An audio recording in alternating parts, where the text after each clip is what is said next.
साकत ग्रामस्थांतर्फे राजेश वाणी व प्रतापसिंह मोहिते या शिक्षकांचा नागरी सत्कार करण्यात आला। जिल्हा परिषद प्राथमिक केंद्र शाळा साकत येथे शिक्षण विभाग पंचायत समिती बार्शी यांचा आदर्श शिक्षक पुरस्कार मिळाल्याबद्दल श्री राजेश वाणी साकत व श्री प्रतापसिंह मोहिते विद्यानगर यांचा नागरी सत्कार साकत ग्रामस्थांमार्फत सरपंच हरिविजय मोरे, उपसरपंच इर्शादभाई इनामदार, बापूसाहेब घोरपडे यांच्या हस्ते करण्यात आला।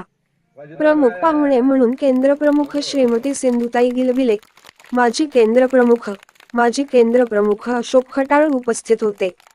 या कार्यक्रमासाठी माजी केंद्रप्रमुख वसुदेव मोरे, प्रदीपकुमार खटाळ, ग्रामपंचायत सदस्य दीपक मोरे, अमोल ओहाळ, माजी ग्रामपंचायत सदस्य जयकुमार लोखंडे, धनंजय पाटील, पोलीस पाटील श्री बालाजी क्षीरसागर तसेच सेल्फ अंगणवाडी सेविका वच्छला वाघ, मुख्याध्यापक श्री दत्तात्रय हाके यांनी परिश्रम घेतले।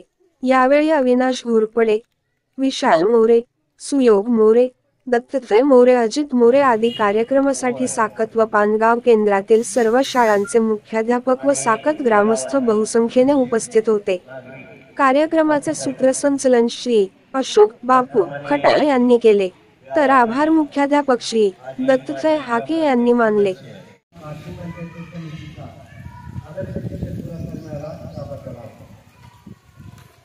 आता सन्मान ग्रामपंचायतीच्या वतीनं या वर्षामध्ये 2 प्रदा करण्याचा योग मला वाटतं फार कमी शिक्षकांना लाभतो। हे माझं सारखं गाव आहे, अगदी तिथं 4थी पर्यंत शाळा आहे, परंतु त्या गावाला जसं म्हणतात गावाला शाळेचा अभिमान आणि शाळेला गावाचा आधार, तसं या गावकऱ्यांनी खरंच केलेलं आहे। प्रत्येक गोष्टीमध्ये तुमचं सहकार्य आहे, त्यामुळे